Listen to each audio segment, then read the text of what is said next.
คอยอกหักหน่อย คืนที่ผ่านมาบราซิลพลิกล็อก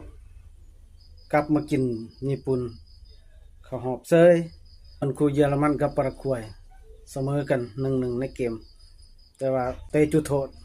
ปารากวัยเชียร์เยอรมันตกรอบไปนำกันอีกคู่หนึ่งเนเธอร์แลนด์กับโมร็อกโกอยู่ในเกม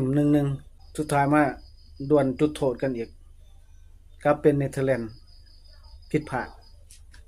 โมร็อกโกเฮ็ดดีกว่าเขาเหาะไปมี3ทีมที่เขาได้เข้าไปบราซิลปารากวัย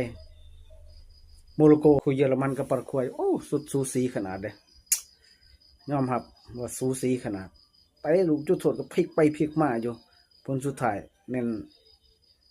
ปารากวัยดีกว่าเนเธอร์แลนด์กับโมร็อกโกนี่แหละซอก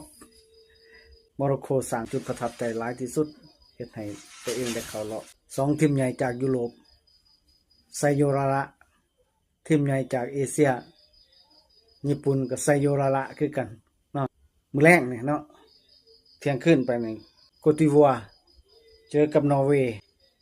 เดอะบงซูเจอกับสวีเดนช่วง 8 โมงเม็กซิโกเจอกับเอกวาดอร์อังกฤษเจอกับคองโก4คู่เนาะแต่มื้อแรงนี่ฮอดมื้ออื่นเช้าฮอด 8-9 โมงมี4คู่พิมพ์มาเด้อไผเชียร์ทีมใดพิมพ์มาส่วนข่อยฝรั่งคือเก่า บ๊ายบายเป็นจังได๋ผลแข่งขันเดี๋ยวสิมารายงาน